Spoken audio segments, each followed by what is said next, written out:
Hello, everyone. I have some compact disc CD finds, but I also have some vinyl finds. No vinyl LPs in here. I have only 45s, and I'm still interested in collecting 45s. So that's why I've gotten a few here. Okay, let's start with the CDs, and then I'll do the 45s at the end of the video. To start with, I got a whole bunch of Rolling Stones CDs, and these are the CDs that came out, I think, in 2002. These are the Abco releases. And here we go. Big hits, High Tide and Green Grass.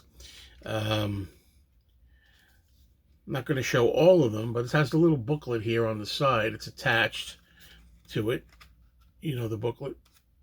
It was the first Rolling Stones album I ever owned in my life on LP in the 70s, actually. But the reason that I was really enamored with these CDs is I played some of them at my record store and they sounded fantastic. Now,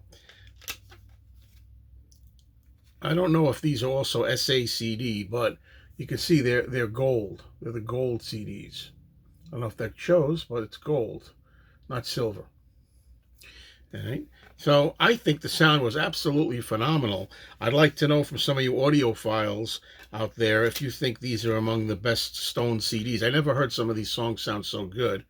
Now we have Through the Past, Darkly, Big Hits Volume 2. Same thing, the same kind of CD. This is upside down. But what the hell? All right. Oh, what's that? This is interesting. Certificate of Authenticity is in here. How does it say? Inaugural Edition Hybrid Disc. That's what it says. So take that for what it is. All right.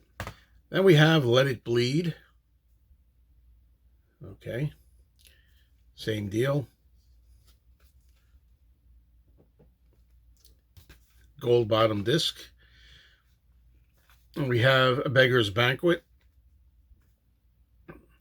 Yeah, I have a lot of the Rolling Stones CDs, maybe all of them, pretty much. And I'm maybe missing a few, okay? But I'm trying to get the best sound, and I like what I heard with the sound here. This is one of my favorite Rolling Stones, the U.S. Out of Our Heads. Notice I haven't shown you the back of these, but there we go. Now, also I have the UK Out of Our Heads.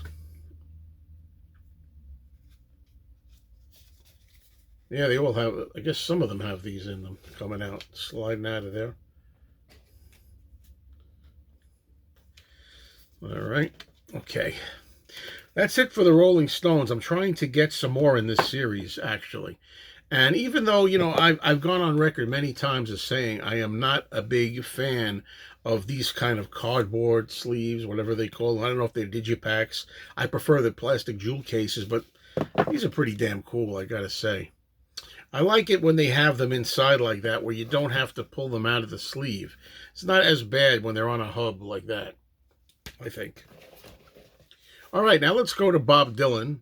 I have a few Bob Dylan CDs, and again with Dylan, I'm not sure if these are the greatest either. I haven't played any of these yet. I know these are both CD audio and also SACD, so it's got both of them on here. Okay, here's the freewheeling Bob Dylan. Same kind of deal, like that back cover there that they use,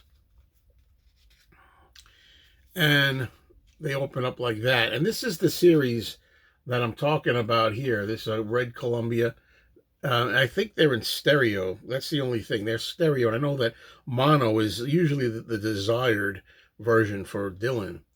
But these are supposed to be very good sounding. These, I think, were 2003. They were produced. Here's Bringing It All Back Home. I mean, these 1960s albums are so great. The early to mid 60s.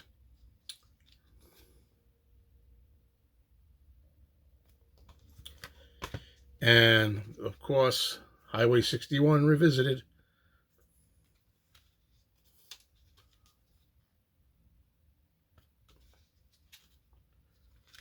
I really would like to get that now out of print box set of Bob's. The one that I think it says the complete album collection, volume one. It's got him like this doing a salute. It's red and it's got everything in there up to, geez, I think up to, I want to say up to 1985. I think at least. I think it's up to 1985.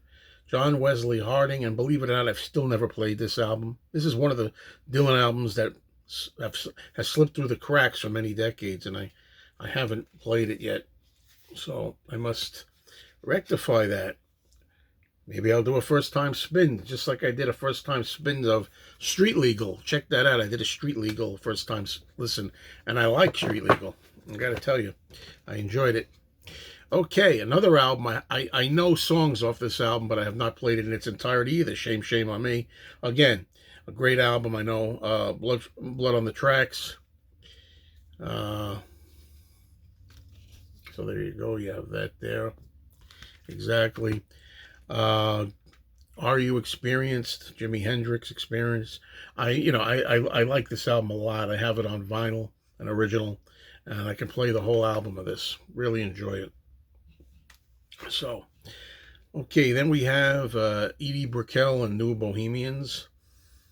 I like that, the debut album, I think it was their debut album in 1988 or 89, Shooting Rubber Bands at the Stars. I love the song What I Am. I love the song Little Miss S off that, which is an album track, not a hit, and the song Circle. Those are among the three that I really like off that. So I figured I'd get this. It has those songs on it and some other songs. I'll try more Edie Brickell. It also has, by the way, speaking of Bob Dylan, A Hard Rains Are Gonna Fall. Edie Brickell's version of that with the New Bohemians. Here's one I never had on CD, and I've never heard this whole thing on vinyl or CD. This is little Beatles here. We got George Harrison, a tribute, George Fest. I've actually never played this whole thing. Never have. I heard of Danny Harrison do a track off it. And I was very happy to see that there's a concert film in here. So you got not only the audio, but you got the concert film. So that's something, one of the reasons why I bought this is to have both together.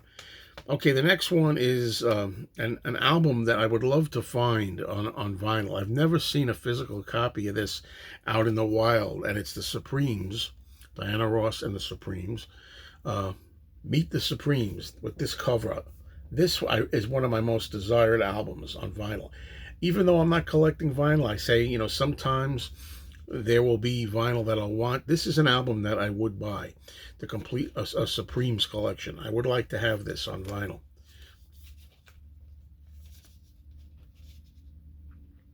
And it's got a booklet in there. Let's look at the booklet. Meet the Supremes. I think that became the more common cover. That's the redo cover. I've got a lot of these. Yes, certain things I really want to still collect, and it just depends. It depends on who or what. For whatever reason, there are artists or certain albums that I want to own. I want to keep collecting, and in this case, this is one of them.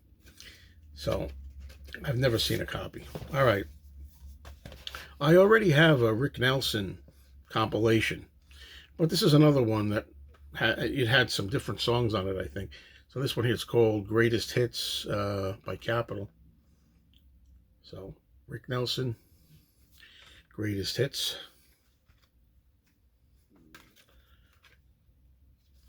All right, let's do, there's a booklet in here as well. All right, I'm in the mood to show the booklet, but I gotta say, it's getting tripped up here. See, I'm not going to edit it, folks. I'm not going to edit it. And you know what? I'm going to leave it like that because there's some photos. It got hung up on the plastic. I was saying how much I like jewel cases, and this is getting hung up right now. Well, not anymore, it isn't. All right, we'll do this later. Okay, let's go to the vinyl. First off, I have a Beatles knockoff song, a novelty song. And I hear that Terry Crane is coming out with next month, I think, a plug here, with a new Beatles novelty records book that I want to get. That one I want. Darlene Terry with a song called Ringo Ringo. This is kind of not a very clean label. This one, it's kind of, dirty. So it is what it is.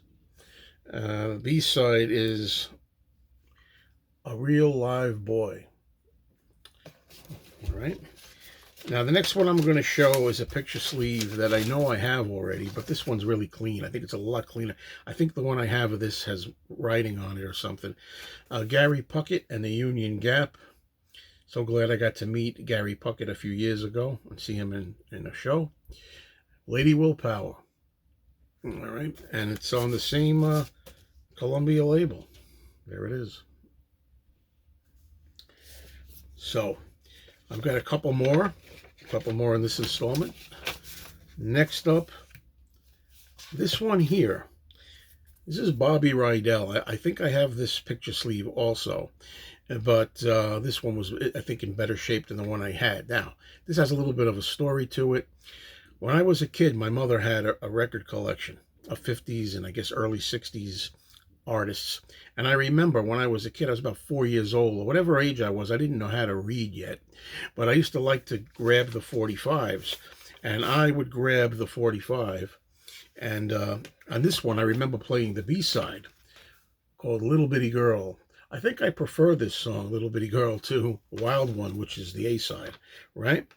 But what's interesting is when I bought this record, I know that this is an interesting mistake.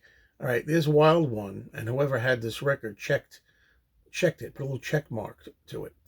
The B-side, Little Bitty Girl, is also Wild One. It's a repeated. Somebody crossed off that title and wrote in Little Bitty Girl as the B-side title, just to make sure it was correct and they know which side to play. So that brings back memories, and I thought it was pretty cool. Funny thing also, I tried playing this, and when I put it down on the spindle, it wouldn't fit on the spindle. That's another mistake with this thing. The hole was slightly too small. I was able to get one of these adapters and put that in there so I could play it on the turntable. And finally, this might be one that I've shown before. I'm not sure, but I just found it again. You know, when it comes to Frank Sinatra, I sold all my LPs. My LPs are done, but I do collect EPs of Frank, and this is one of them here on Columbia. It's got Old Man River, You'll Never Walk Alone, and Soliloquy on it. Very cool. And I just love 45s and EPs and things like that. So, Hall of Fame series, it says on it. The Hall of Fame series. Right? So that's it. Thank you for watching. I'm glad I was able to do an update. Please subscribe. Please hit the like button to help, the algorithm if you like what you see. And see some more in the future. Thank you.